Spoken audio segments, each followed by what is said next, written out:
అంటే ఎక్కువ సమానం. ఈ గ్రామాన్ని నేను దత్తత తీసుకుంటా. నేను బీసీ బిడ్డకు ఒక మాట అంటే నేను మాట తప్పేది లేదు.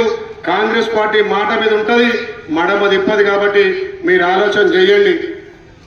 భూమట్ల సీను మీ ముందుకు ఎందుకు వచ్చిండు?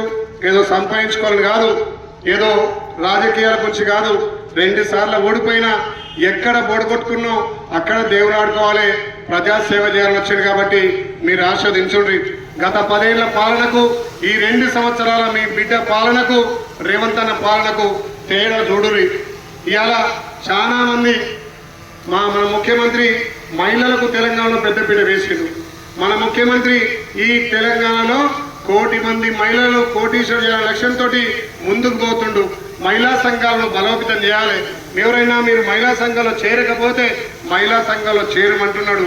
మహిళా సంఘాల్లో గతంలో 18 సంవత్సరాల నుంచి 60 సంవత్సరాల వరకు పరిమితి ఉండే, కానీ 1 కోటి మందిని చేర్చాలనే లక్ష్యంతో 15 ఏళ్ల చెల్లె కాంచెల 65 ఏళ్ల అవ్వ వరకు కూడా మహిళా సంఘాల్లో చేరమంటున్నాం. మహిళా సంఘాలకు ఇన్పుట్ సబ్సిడీతో పాటు ఇలా మహిళలకు ఉచిత బస్సుతో పాటు ఆర్టీసీ బస్సు ఓనర్లను కూడా మహిళా సంఘాలు చేస్తున్నాం. మహిళా సంఘాలకు 1000 బస్సులు కొనిచ్చి గ్రామాల్లో తిప్పే కార్యక్రమం చేస్తున్నాం. మహిళా సంఘాలకు వడ్ల కొనుగోలు కేంద్రాలు ఐకేపీ సంఘాలు చెప్పినాం. మహిళా సంఘాలకు పెట్రోల్ బంకులు కూడా ఓనర్ చేస్తున్నాం. సోలార్ ప్యానెళ్లకు మహిళా సంఘాలు చేస్తున్నాం. మహిళలను ఆర్థికంగా బలోపేతం చేస్తే ఎక్కడైతే మహిళలకు గౌరవించబడతారో, ఎక్కడ మహిళలకు గౌరవం ఉంటుందో అక్కడ గ్రామాలు, ఆ కుటుంబాలు ఆర్థికంగా బలపడతాయి. మహిళలు ఎక్కడ గౌరవించి ఎక్కడ ఆర్థికంగా చేస్తే ఆ గ్రామాలు బాగుపడతాయి. కాబట్టి మన ముఖ్యమంత్రి మన రేవంత్ అన్న ఆడబిడ్డల ఆత్మ గౌరవం పెరిగే విధంగా తెలంగాణలో ఏ కార్యక్రమం చేపట్టినా, ఏ పథకం చేపట్టినా మా అక్క చెల్లెల పేరు వస్తున్నాయి. మీరు ఒక్కసారి ఆలోచన చేయండి. 10 ఏళ్ల ధనిక రాష్ట్రం దేనికోసం అప్పుల పాలైంది? రైతులకు రుణమాఫీ చేయలే, డబుల్ బెడ్రూమ్ ఇయ్యలే, మహిళా సంఘాలకు పట్టినలే, కనీసం పేదోడికి 200 యూనిట్ల ఉచిత విద్యుత్ అనే సోయి లేదు. మరి దేనికోసం ధనిక రాష్ట్రం అప్పుల తెలంగాణ అయింది? మీరు ఆలోచన చేయండి అమ్మా. ఇలా చాలా గ్రామాలు తిరుగుతుంటే కొంతమంది కిరికిరిగాళ్ళు మహిళల మధ్య చిచ్చు పెట్టాలి, మహిళల మధ్య చీరలు వస్తలేవు, మహిళా సంఘాలకు వస్తేని తప్పుడు ప్రచారం చేస్తున్నారు.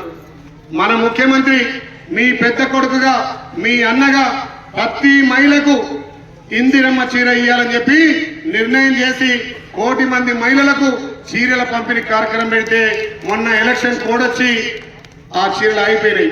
సంఘాలతో సంబంధం లేదు, సంఘ బంధంతో సంబంధం లేదు. 18 సంవత్సరాలు నిన్న చెల్లె కాంచెల్లా ప్రతి అక్కకు ప్రతి అవ్వకు ఇందిరమ్మ చీర వస్తుంది. రేపు భూమట్ల జయమ్మ సర్పంచ్ కాగానే 18 తారీఖునే మా అక్క చెల్లెల మా తల్లులకు ఆ ఇందిరమ్మ చీర ఇస్తానికి మాటిస్తున్నా. 60 రూపాయల చీర ఇచ్చి మా ఆడబిడ్డల ఆత్మ గౌరవం దెబ్బతీసిరు. ఆ చీరలు చెట్ల పొంటి గుట్టల పొంటి ఉంటే ఇవాళ ఇందిరమ్మ చీర మా చెల్లె కట్టుకుంది. ఇట్లుంది ఈ చెల్లె. ఇక్కడ కట్టుకురా? ఇంకా నిన్నమన్న ర్యాలీలల్లా పండుగలల్లా బొచ్చేడు కట్టుకురు. మీకు రాలేదా? వచ్చినాయా? మరి మీ బిడ్డనే వచ్చినప్పుడు కట్టుకోవాలి కదా.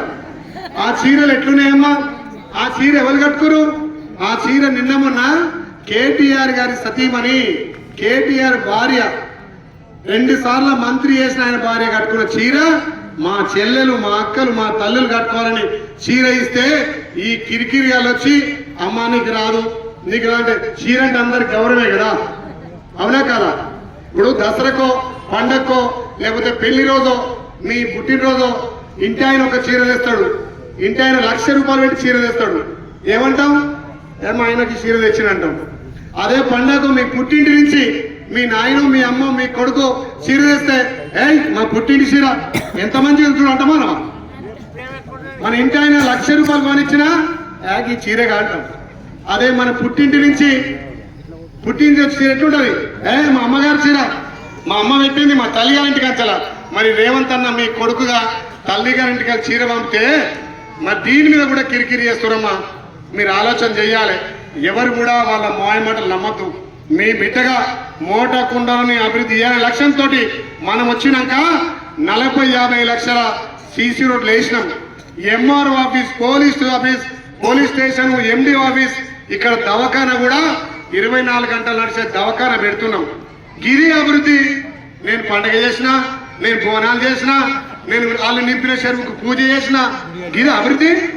500 కొత్త రేషన్ కార్డులు ఇచ్చినాం. ఇది అభివృద్ధి. కానీ నేను ఇది చేసిన అది చేసినంటే అవుతుందా అమ్మ?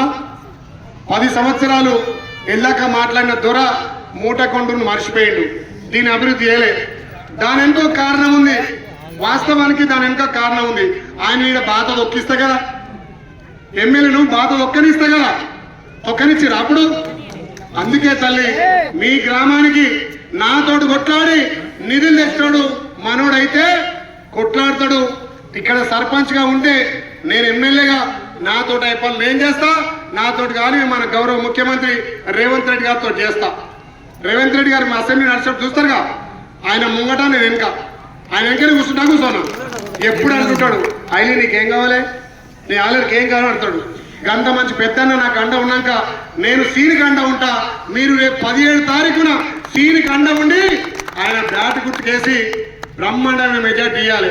నేను సర్వే చేసిన 1000 మందిని అడిగితే 870 మంది భూమట్ల సీరికి వేస్తాం అంటున్నారు. కానీ మీ బిడ్డగా నేను దత్తత తీసుకున్న గ్రామం 1000కి 990 ఓట్లు పడాలి. ఆయన ఎంబడి తిట్టలు కూడా పాపం భయాన్ని తిరుగుతున్నారు. కొంతమంది పేడు వ్యాధి జరుగుతుంది. ఇక్కడ మన వెనుక ఇలా బీజేపీ అంటే మనకు దుష్మన్ పార్టీ అయినా ఇక్కడ క్యాండిడేట్ ఉండు మంచి వ్యక్తి బీజేపీ అన్నలు సపోర్ట్ చేస్తున్నారు. ఇలా సిపిఎం వాళ్ళు మనకు సపోర్ట్ చేస్తున్నారు. ఆ సిపిఐ అయిన మనోడే మాకు అసెంబ్లీలో మాకు గురువు.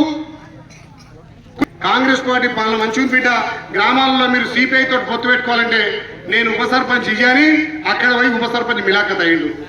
ఇది ఆ పద్ధతి. ఏదో ఫ్లాట్ల పంచాయతీ అటు పోయిండు.